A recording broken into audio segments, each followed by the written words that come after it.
Hey, everybody. Welcome back to another episode of the Brand Herald podcast. I'm sitting down with Melissa Bailey today. Melissa made the jump recently from a corporate marketing career into something totally new. And it's actually a pretty cool story, and I'm excited for you to hear it. We're going to talk about surprises, the scrappiness that it takes, which she and I talked about a little bit last week when we were prepping, stuff that I'm familiar with. We'll talk a little bit about building the brand and the role of branded clothing and promotional items along the way. So I'm excited to get into it. But first and foremost, Melissa, thanks for being here. Yeah, thanks, Landon. You and I go way back. We do. We go way back. I'm thankful for your friendship, personally and professionally. So thanks for having Likewise. me. I feel like you could say that we go way back and then way back before like BC, like before COVID, which I feel like is like an automatic, it doubles, like however long you've known each other, it probably just doubles Yes, that number, I suppose. absolutely. Yeah, it's been at least 10 years.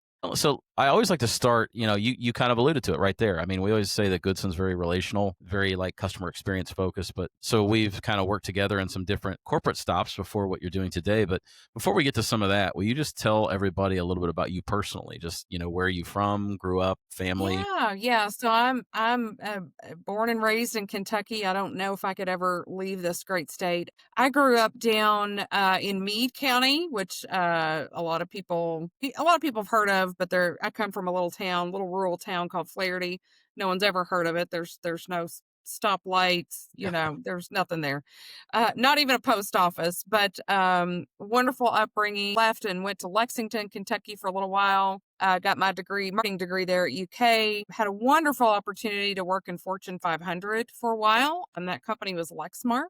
And it's really where I learned corporate communications and public relations, some of the best training of my life, best time of my career. Absolutely. And then my husband's job is what brought us up the interstate to Louisville. Oh gosh, 12, 13 years ago or so. He's an engineer. And I did a little stint in financial services marketing. Then I had a little bit of a personal health crisis that will make you stop and pause and think a lot about what you're doing with your time. And then so I worked in nonprofit for quite a while, nonprofit marketing, and learned a lot about compassionate care and just serving people before, I kind of broke away, and now I'm doing my own thing and running my own business. To simplify, just tell people I've worked in everything from Fortune 500 to the smallest of nonprofits. I'm grateful for all of those varying experiences. They've all taught me something. Well, I think that's one of the first really interesting parts about, the podcast. The purpose of this podcast is to explore branding. I mean, obviously we're in the branded clothing and branded merch space. And so we feel, and I even shared this with you kind of when we were talking about the episode, like big part of the reason I do this because I love business. I have since I was a kid. I wasn't the kid playing, like Batman and stuff like that. I was like, playing business. And so I get to scratch that itch through this podcast, but also because we get to explore, there's really cool stories about people going out and doing things that are really unique. And so I think that the fact that you had this whole corporate career, and then Hmm. now you've made this decision to jump out and do your own thing. So one of the things I think would be really interesting for people to hear who might even be considering the same thing is like, what caused you to take a long career, very successful career in corporate marketing and decide to kind of jump out and do your own thing? Yeah. So great question. And I answer that by saying I've always had a bit of an entrepreneurial spirit in me. My father started a company when I was young. I was, gosh, 4 or 5 years old. I have very vivid memories of that and him scratching and clawing and being gone, if a bit through some What of those. business did he start? He started a manufacturing company that's now in LaRue County, and they sell laboratory products to distributors. And so Okay. it's B2B, but he's been very successful in that 40 something year career. And, maybe one day my brother and I will get our hands in that. We're not exactly sure what we're going to do with that family business yet, but, I learned a lot along the way from him. And so I've always kind of had this in the back of my mind about what would that look like if I went out and started my own. I have this long career in marketing, and I say telling stories at the end of the day, right? Helping to build brands for the companies that I work for and telling those unique stories. And now as publisher of a community magazine here in Louisville, that's what I that's as the visionary for the publication, that's what we do for the community. We tell that community's story. Right. And so for me, it just felt like a very natural fit. Part of what I do is sales. It's a big part of what I do. But I've also been on the other side of that where I was placing ads for organizations, working in media. Right. And so when you combine, kind of all the facets of my career and all the little spaces that I've worked in between PR and corporate communications and marketing and social media, all the things, it just lent itself well to being able to launch a community magazine and all the things that come with that on a daily basis. Tell me about, I am very interested to just hear a little bit more about Best Version Media and kind of that whole arrangement. I think their business model is very interesting. I think you as the publisher Yeah. of Hurstbourne Living, and then also if you wanted to even talk a little bit about the kind of the recent change where you're going to have an opportunity as the market leader for Western Kentucky. Absolutely. Thank you. Yeah. So Best Version Media is the publishing company that I have aligned myself with to make the publication happen. And that publication is called Hurstbourne Living. It is the newest community publication to come online here in Louisville. And so I like to say that I work on the front end of everything, and they're really behind the scenes supporting me and other publishers across the US and Canada. And currently we've got about 1,400 of these community Wow. publications that are live and serving communities today. And so this company started 20 years ago with maybe 5 or 6 magazines and has grown tremendously. You used to hear people say, print's dead or print is dying. And that's true in some facets, but I like to say print has evolved in this concept of serving communities and neighborhoods with their own publication where they get to read about stories and events that are relevant to them, that are really hyper local. That's done extremely well. And I knew that and I've learned, and also affirmed that in my research as I was looking to start my own publication. So I knew some other publishers in the Louisville market with Best Version Media through my previous work in my corporate life. I reached out and we had a conversation about what would this look like, for me. Yeah. What would that entail? And I'll be honest, I went off on my own and I just started reaching out to other publishers with Best Version Media and with competing publishing companies and said, if you'll just spend 15, 20 minutes with me on the phone and tell me the good, bad, and the ugly about the day in the life of a publisher, shoot it to me straight. Yeah. Because this is a major career pivot for me. And I don't like things sugar-coated, and I want to understand what does this look like on a daily basis. And so, I talked to 4 or 5 publishers as I was kind of making my decision. And meanwhile, Best Version Media was, as I was communicating with them, they said, and by the way, we call it BVM. BVM has a large presence in Louisville. There's several other community I was going to say, what are the other ones that are the other around? ones are, we're in Indian Hills, we're in Lake Forest, we're out in Prospect, we're in Goshen. We've got one that's up and coming in J-Town. So there's many. We're in E-Town, Spencer County, you name it. And so, BVM put 4 or 5 markets in front of me and said, our market team has done the research. We think a community publication would do well in these areas. And when I saw Hurstbourne, I didn't have to think twice about that. Yeah.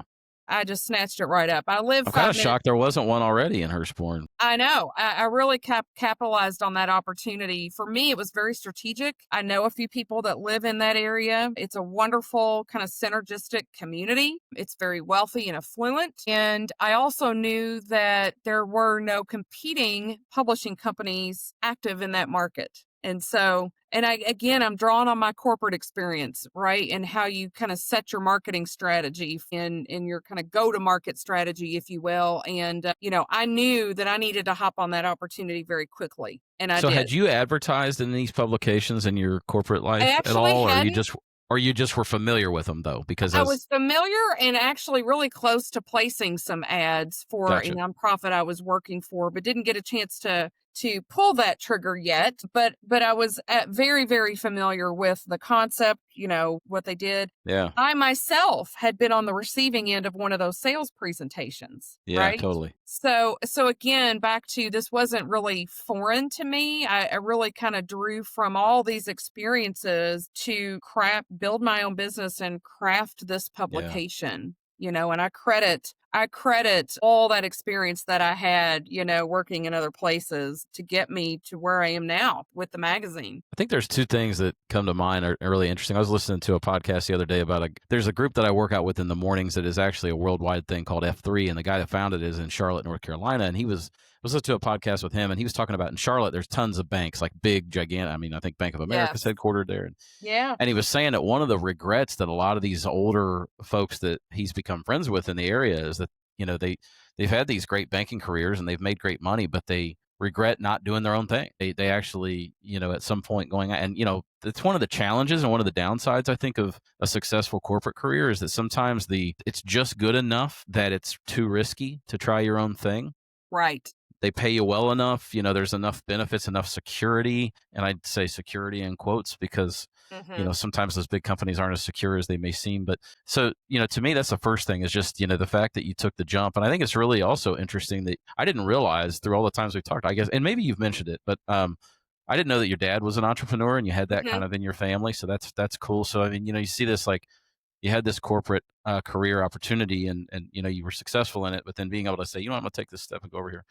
And having the entrepreneurial background. So, I think that's to me, I'm thinking through like people listening to this episode, it's like really interesting that part, how do I can take that jump. Yes, The other part is absolutely. I think the business model for best value or excuse me, best Best version version media. media is really interesting to me too, where they've made up and you said, people say print is dead. We've heard that in our business too, because of, everybody's been saying no one's ever going to print business cards and flyers and brochures anymore. But it's this micro approach to where it's like broad print publications do seem to be struggling.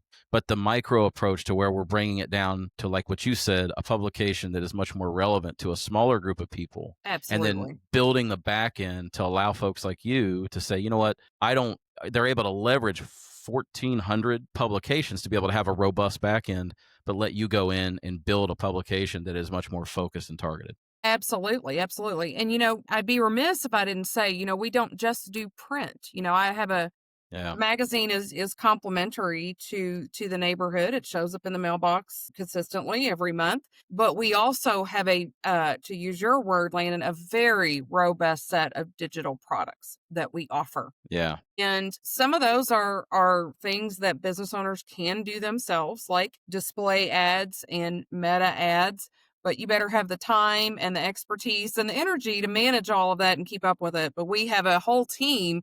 We have a whole infrastructure behind us as publishers. And that's what's great about working with Best Version Media because we've got a legal team, an accounting team, a digital media team. They're all working to support all of us out in the field. But, for example, with the volume that Best Version Media is driving through all these digital ads that we're selling, they get better pricing than any small business owner is going to get, right? Yeah. And so there's advantages there, of course, to working with us. And then I love that our corporate team is always investing in new technology. And we just recently rolled out a new client-facing dashboard for all of our clients. So I'm in the process of reaching out to my clients now to let them know about this cool new dashboard that gives you all this real-time data about how your digital ads are performing, right? Including your listings, including your Yeah. reviews coming in. And so, that's the beauty of it. Still kind of feels like corporate work sometimes. I get to interface Yeah. with all these great people who sit up in Wisconsin, but they've built an incredible infrastructure to support people like me who are out here doing the day-to-day in the field. I do think that's a really important point because the day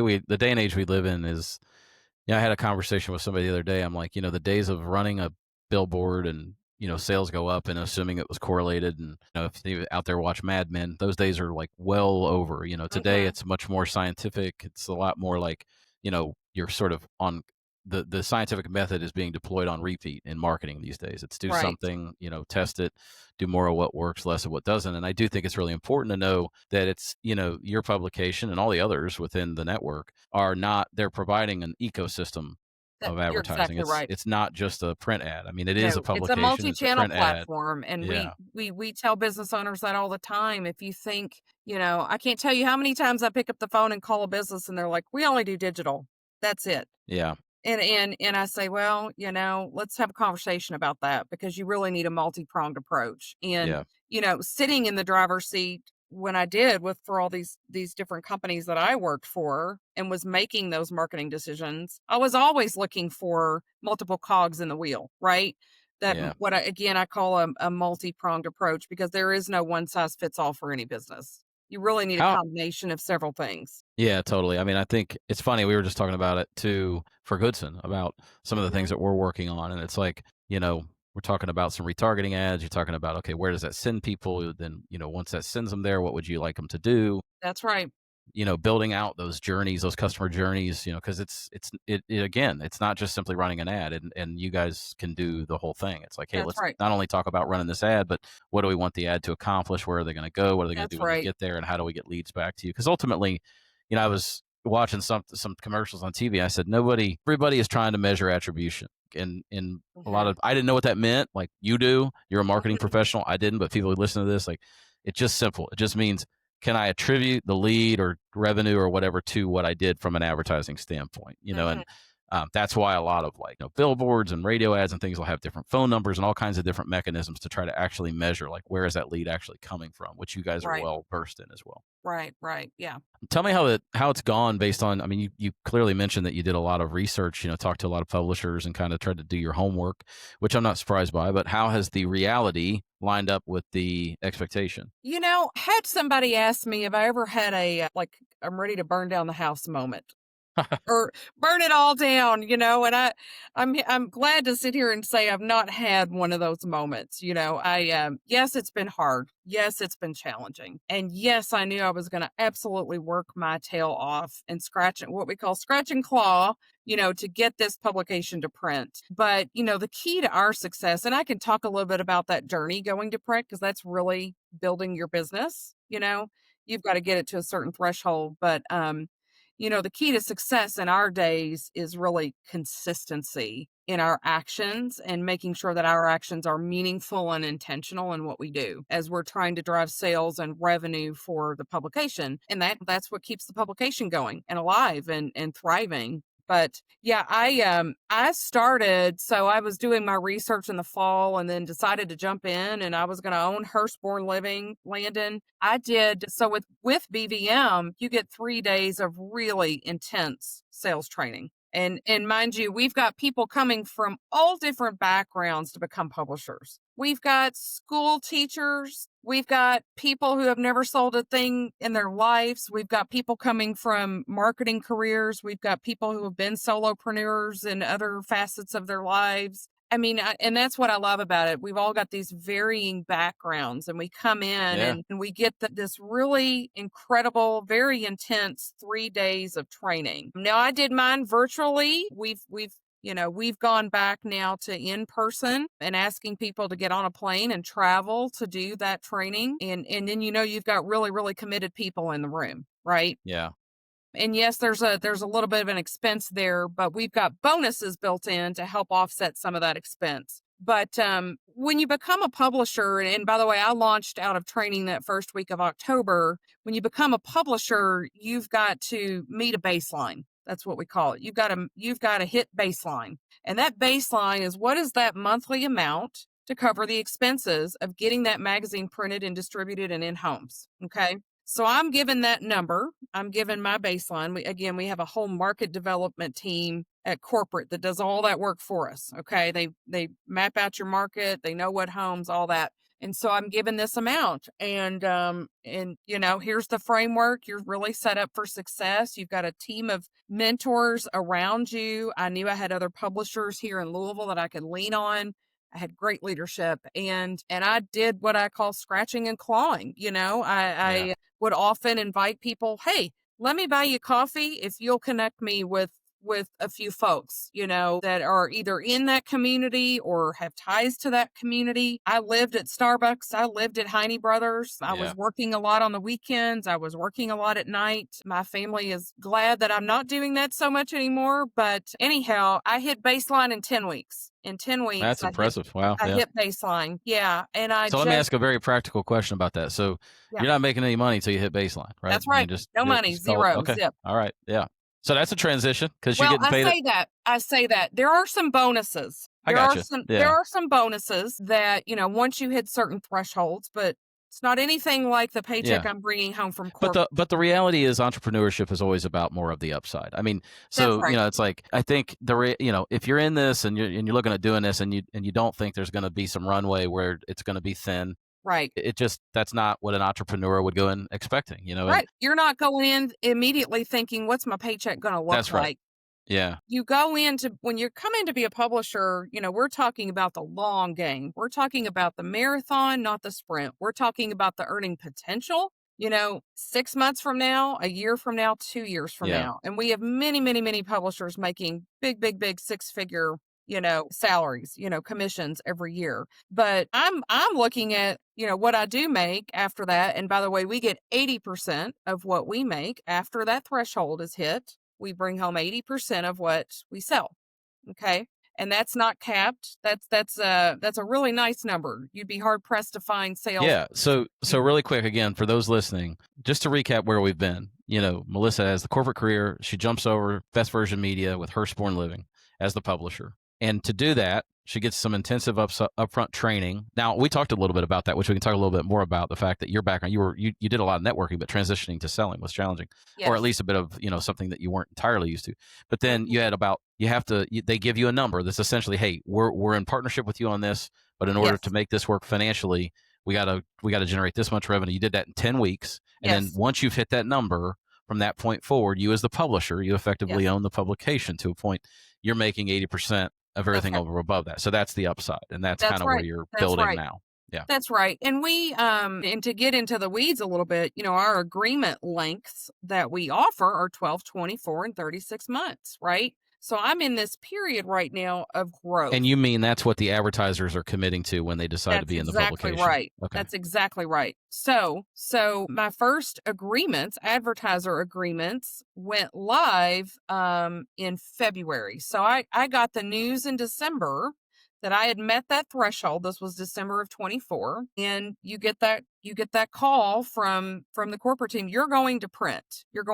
Now, takes a little time to put that content together, right? And I do have I have a writer on my team. I have a photographer on my team. I have a designer on my team. It's not me working in a silo, but we spent the next few weeks getting our first publication ready to go. And that was for February of 2025. Okay. Got it. And so all of the... and how often is it targeted to publish? Is it monthly? Monthly. Okay. Yeah, it hits every... So once you had that base of advertisers, Yep. then you're immediately turning your attention to the content for the next month. But there's a good portion of the advertising that's set at that point. That's right. It's set. Okay. I'm set for the next... I'm set until February of next year. So think about that. Yeah. You have no advertisers that are leaving you in that first year. Okay? Because you've sold in the agreements that you've sold, it's a minimum 12 months. And so think about the opportunity to grow your business in this time, right? Right. And so for me, that's my focus. And yes, that comes with, more money for my family and what I'm bringing home, but I'm also looking at what I need to reinvest in my business to do what I call client care. Right? Yeah. I'm inviting my clients to networking events. I'm taking them out to lunches. I'm dropping off a holiday gift, when the holidays come around, right? As a business owner, I'm constantly looking at, what do I need to hold back in order to run my business and take care of my clients that I have? And then, what do I get to bring home at the end of the day? So does that make sense? Yeah, totally. So you're out there really at this point nurturing clients, not only to continue to retain them. Hunting and farming, what I call hunting and farming. And I learned that in my Fortune 500, days. You're out hunting for new business, but you're also continuing to cultivate that relationship and nurture that relationship with the current clients that you have. The nice thing is, though, that you're able to do it and make sure that it's the right fit, because all of us have, quote, the right customers, that are going to be a good fit. And, in the beginning, sometimes there's pressure to take whatever opportunity presents itself. I'm not saying that was the case, but a lot of times early on, there can be some more pressure. Hey, I'm trying to get to, sort of level par. And then as you get into it, you're always, even our business, business. So you're always learning, like, what's the ideal customer for us? And the ideal customer for us, whenever, at least when we say it, and I know when you say it, it doesn't mean, it's not this self-focused thing. It's us. It's what's the right customer relationship to where it's a good fit for the value we're providing, but they're actually getting the value we intend to provide and more, hopefully. And Right. that creates long-term relationships and folks that are going to advertise with the publication for a long time, Yeah, continue to absolutely. renew and things like that. I am, you obviously came from a background where you had a lot of resources. Sounds like you got some really good support through Best Version Media now, but I'm certain that you have, your resource access has changed from your corporate life. So Sure. outside of the support that they're providing you, where have you kind of had to get resourceful, and you don't have a team necessarily quite like you did before, and maybe you could even kind of dovetail that into just with some of the selling. Yeah, yeah. Well, I'll tell you, I'm learning to delegate. I'm learning to delegate and, bringing great people onto the team that are very talented that can kind of drive their lanes, photography, writing, storytelling. And by the way, I love writing and storytelling, but I can't do that and be the publisher, right? There's not enough hours in the day, and so I have to rely on really And they give talented. you copywriters for all the content essentially that you're able to Yeah, work with, I right? I actually had to go out and find my own. I have somebody here Okay, locally who, works very closely with that community. You want feet gotcha. on the ground. Yeah, Yeah, for that because they're working with the neighbors, yeah, and makes sense. Okay. they need that in-person touch point. So, but, I had to learn selling. I mean, that was a big thing for me, and I don't get this great feeling when I say that, right? Selling comes with such a negative connotation, but Yeah. I knew how to build intentional, meaningful relationships. I knew that.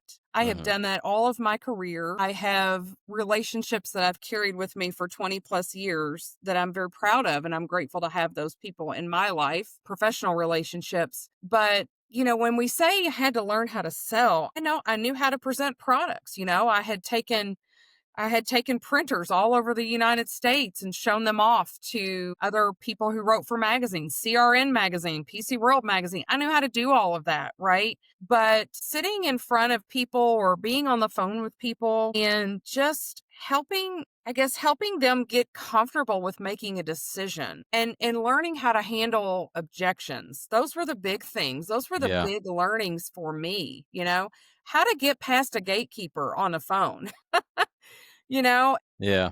and that's not the fun part of what we do, but it's a necessary part of what we do is some cold calling. And once I get in front of that decision maker, I start to feel very comfortable. I'm just comfortable. I like presenting the product. I have conviction in what we offer. I believe in it or I wouldn't be doing what I'm doing. Handling objections has been something that I have had to learn.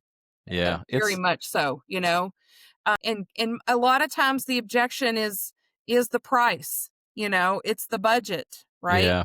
But you know what's funny about objections, though? I don't mean to cut in here, but like it's just a couple things that's interesting. One is I think you hit a nail on the head with passion. Like we do our partner series, and I used to think that there was just particular personalities like that we really Mhm. liked to come on to, and be partners on those episodes. And what I learned was I didn't really care about that. What I cared about was I respect people who have passion about what Mhm. they're doing. And I think that people are like that. They just respond to people who, if you're just kind of going through the motions and you're doing it because you want to make money or whatever, it just kind of like dogs can smell fear, people can smell that. I think Right. it's like, Right. but I think you're very passionate about this and clearly believe in it. And that goes a long way. Absolutely. But, the overcoming objections thing and all these, these sales taxes, you and I talked about this a little bit. Like, I remember calling on a company early on, having my business. We're 10 years old this month. And I remember literally picking up the phone, calling, and I would ask for the lady who handled the stuff that we do. And she was like, we already have a company to do that. We're happy with them. They're a client, even. I think they might have been like a wealth management firm. Mhm. And we're not interested. I was like, okay, and I think I called back maybe 2 weeks later, got the same answer. About a week later, I walked into a business networking event, which you've done a lot of, Mhm. and they had a table. And I walked up, and the lady who was at the table was their marketing person. Mhm. And just kind of offhand, I said, "Hey, I've actually been in your office. Grabbed a card. I've called." And she's like, "Really?" She's like, "What do you do?" Told her what I did. I was like, "Yeah, but I called, and they said that you're all taken care of." She's like, not really. No. Actually, would love to meet." Mhm. So then like maybe the next week, I go over there. The same lady who answered the phone and pushed me off was the same lady that welcomed me and brought me something to drink and asked me if I was okay and said that so-and-so would be ready. And what I learned, what that taught me, that believe me, I'm getting back to the overcoming objections thing. What it taught me was that the gatekeepers have a job to do. And if you're not supposed to be there, they're supposed to make you, I mean, for lack of a better way to say it, feel like you're not supposed to be there. If you are supposed to be there, they're supposed to make you feel like you are supposed to be there. And so I realized it wasn't personal to me, I guess was the point. The point was the moment that someone at that company asked me to come there, I received a totally different treatment. Right. It's their job. And so the other lesson for me was that there was always another way. Sometimes going in the front door doesn't work. I got to get in a side door or a window. And I think that's kind of what you learn over time, is that there is a sleazy side to selling. The people that are out there selling things for their own benefit, nobody likes. Right. But sure. the fact of the matter is, every one of us wakes up every morning with problems we're trying to solve, and we're desperately looking for people to help us solve them. We've just been so jaded by all the people who come to us trying to do something. They're convincing us it's for us, but it's for them. That's right. That's right. And look, I call on business owners all the time who've had a really negative experience with maybe other media companies in town or nationally. I did an agreement just here a couple of weeks ago with a new company that had been formed in town, and they were running some digital media with a very reputable business here in town that I've heard great things about. Well, their experience had not been great. And, so I get it. They're a little jaded on the digital side. There's lots of digital companies you can call, but that doesn't mean you're going to have a great experience. So yeah, it's tricky sometimes just getting past that gatekeeper. And I've learned that sometimes I need to go in through LinkedIn. Sometimes I need to go in through Instagram. I just joined the St. Matthew's Chamber. I'm going to go at it that way too, and again, like you said, once you get in the door, the guards kind of come down, and it's like, now let's have a conversation about your target markets, who's your ideal customer. I'm here to help you, right? And by the way, what we do is not a good fit for everyone, right? I'm here trying to figure out, are we a good fit for you or not? And if we're not, that's okay, right? Are there any other companies you can refer me to that you think this would be a good fit for?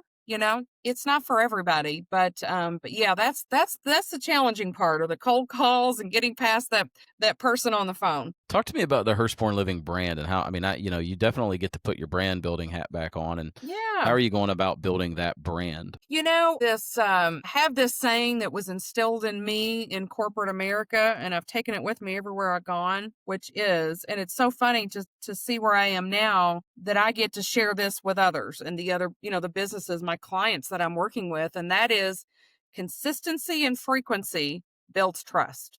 Yeah. See, that's good. Consistency and frequency builds trust. And we relied on that a lot in my corporate communications roles early in my career, as we were communicating to employees worldwide, but it's true in all that we do. And so I know, to build my brand, that I have to show up consistently and frequently, whether that's on social media, whether that's, showing up to networking events, whether that's checking in with my clients. I go in person and I see them every month. If they're there, sometimes they're out and they're, doing their business. But I know that I have to show up frequently and consistently. And that's part of building the brand of the publication, if that makes sense. No, it does. Yeah, I love that. I think, matter of fact, I'm sure that's going to find its way into the marketing for the episode, or, some of the, yeah, no doubt. That's great. I would say, Landon, that but it's also evolving. I don't have the perfect brand. Yeah. I'm still, I'm just a few months in on this, and I am evolving. We're growing our base of followers out on social media. I would say that, early on, as we were developing the very, very first publication for the magazine, one of the things I did was sit down and have a call with my designer before she even, I'd say, picked up a pen or even started designing the thing, right? I said, here is the vision for Hurstbourne Living, and as the publisher, I get to figure out what that is, and I'm asking my team to deliver to that. So, yeah. We got in the weeds on that, and she has delivered a stellar product, and it's met all of my expectations, and it's been received with a very warm welcome by the community as well. I love and I would say that, based on what I've seen from just the beginning of you doing this, there's been just exactly what you're describing, which is, the consistency and frequency of just your promoting it and being out and about doing meetings. I mean, you know, I recorded with Bonnie Logsdon, who owns Bonnie Knows Breast, and then I talked with Brad Luttrell, who Hmm. used to have Go Wild and now has Prologue, and the things we were kind of talking about with them was just this modern day marketing is a lot more about community building, Yes. no matter how big the community is. So it's, it's people getting to know you. I mean, at the end of the day, you kind of are the publication. And Yeah. so Yeah. people getting to know you, and that's what people like to do these days. They like to know the people behind the companies they work with, more so than That's I feel right. like at any point in my life. And then also being out there and talking about the things that you care about. Now that's an area where I don't think we do as well. I mean, at Goodson, like, Hmm. and I even, it's funny, I even talked to Brad Luttrell about the fact that I think part of the reason is I'm a bit of a people pleaser, and I don't necessarily like, having takes that have strong opinions one way or the other. So you kind of stay in the middle. But if you're staying in Hmm. the middle, you're not saying much, right? So Mm. people, and it's not being a shock jock either. It's just like it's just going out there and just knowing what you stand for as a company and talking about it, or an organization. Right. And I think like what I see you doing is just that consistent effort of just like gradually building, Hmm. the community around the brand of Hurstbourne Living, the publication, and then now it sounds like you're gonna have the opportunity to potentially develop the Western Kentucky market even further with, similar Absolutely. Yes. publication. I got handed the keys to the Western Kentucky market and a market leader title recently. And so my job is to recruit and identify those go-getters with the entrepreneurial spirit that I have to start, community publications Yeah, in Franklin and Mayfield and Paducah. It's really an untapped area for us as Best Version Media. And so, yeah, I'll be doing that, but also looking at, how do I continue to build community? You're never done, right? yeah. As a publisher. And, I'd like to do some events in the community. We had a great launch party back in April. But, what can I do to bring the neighbors out, to connect people? And so again, that's evolving. I'm still working on that plan and what that's going to look like, but it's exciting what's ahead. I think it's we're coming down the home stretch here, and I think it's just so interesting how your background is it's different. Your life is very different now than it was when you had your corporate job, but there's a tremendous amount, as you said, that you learned along the way that I'm sure you're applying. I mean, all the Mhm. time. I mean, think about even just running a launch event, because I'm sure you planned your share of events over your Yeah. corporate career. So More so than I it's can count. no doubt. And, I just think it's such a unique thing. I mean, you and I talked about doing this episode, and probably not as much just pure branding conversation, because there's just not a lot of, like, for example, like merch and hats and different things with Hurstbourne Living, but, out there, but there's still a brand being built. And That's right. every one of these publications throughout that network, there's a brand being built. And these ones that you're going to have the opportunity to launch in this market that you're now leading, Yeah. there will be brands being built. So, what But Landon, that's not to say there won't be merch down the road. No, absolutely. Yeah. No, I just think it's so, I guess the point that I'm making is that branding is very tangible sometimes, and sometimes it's not. I mean, it's still a brand, even if it's not, on a thing, if that makes Right. sense. It's Yeah, certainly the business we're in. absolutely. But, Yeah, um, absolutely. I would just be curious, like, what advice did you have for somebody that's, maybe listening to this and is like, you know what, I want to reach out to Melissa and talk to her about, a market in my area. Like, now that you are on this side of it several months in, what's your advice for that person? And as leaders, myself and my peers that are market leaders, we get asked to talk to up and coming publishers all the time and share advice. And, I tell people, this may sound terrible, but like, do what you're told, do as you are trained. There is a framework, there is a Yeah. methodology to being successful in the work that we're doing, but also to be a sponge, just because I'd had a 20-plus year career in corporate did not mean that I knew how to do it all or that I was going to be successful, right? I had to have the grit, the perseverance to dig in and scratch and claw and build this thing and learn from other people. I often will lean on others who are doing what I'm doing, but have done it for many years. There's always something to be learned. So, you have to be willing to do uncomfortable things and you have to be a sponge. Yeah, no Cold doubt. calling is not comfortable. Sometimes I'm not feeling like being at a networking event, but I need to be there. I know Yeah. it's what I have to do in order to connect and put myself out there. Be willing to do the work, be willing to put yourself in uncomfortable spots and learn all you can. Be a sponge at the end of the day. I heard Rory McIlroy recently was kind of talking a little bit about the shift he hasn't played well since he won the Masters, but he did win the Mhm. Masters. And he was talking a little bit about, he said, I think a lot of people have, I'm paraphrasing, of course, these big goals, Mhm. and having big goals is great, but breaking that down into what do I have to do to win today and then tomorrow and the next That's day. right. And he was talking about how he is now to the point where he is far more focused on his daily, like, in order for me to do the things that I want to do today, I need to do X, Y, and Z. And That's right. a lot of times, the things that we know we need to do today aren't super sexy or super, That's it's right. on paper, it looks simple, but the compound effect, it goes back to, I mean, you said consistency and frequency. Yes. Consistency and frequency applies in almost everything. So That's if right. and so you're saying, hey, if you get involved in this and they train you, the training has been derived by successful people in this That's right. space, and you're going to have this tendency to want to think your way around it. Is there a shorter way from A to B? Is there some, and it's just like, Right. It's just like, do the thing. nope. Now, over time, doing it, you'll figure out things that maybe are particular to you, that work for you and your personality, that aren't a part of the training. But the base Yeah. is to just do the simple things that you're supposed to do each day. I think that's a great place to even get close to wrapping up. It's just like this Yeah. idea of consistency and Don't look for frequency. the shortcuts Yeah, coming don't look for in. the shortcut. Don't look for Yeah, the shortcuts. You won't find them and you won't that's be right. successful. You have to be willing to do the work on days when you feel like taking it off and you can give yourself a day off because you own the business. Don't do Yeah, it. Your future yeah. self will thank you for not doing it. That's so good. Yeah, it's Yeah. there's always exceptions to rules. I tell people that. I tell my daughters that all the time. I'm like, listen, like, you may be the person that can eat whatever you want, never exercise, and stay thin, stay healthy. You may be that person. Like, those people do exist. I got friends like that. Yes, But the most of us are not going to, we know what we have to do. We have to that's be right. diligent with our diet. We got to be diligent with our activity. And the same thing is true of business. You may be the person that has the business that just explodes and just seems like everything comes easily. But for most of us, it's going to be doing the simple things every That's right. day, building. And it doesn't matter whether it's Hurstbourne Living, whether it's goods and clothing and supply. It That's really right. doesn't matter. Tell people how they can connect with you and the publication. Yeah. So if you want to Google, we're online. I've got a page online, of course, through bestversionmedia.com, and you can find any of our publications out there. I am very active on LinkedIn as well. You can connect with me there. And my email is Melissa Bailey, all one word. And that's with one L, not two. So it's MELISSABAILEY at bestversionmedia.com. Excellent. Yeah. So if you're out there and you're interested, I mean, and even just doing what Melissa's doing, but somewhere else in the Western Kentucky market, or really anywhere. I mean, I know she's connected with Best Version Media just in general. So if this is interesting to you, reach out. And I'm sure she said she'd just buy you coffee. So if you're in the area, you're getting coffee.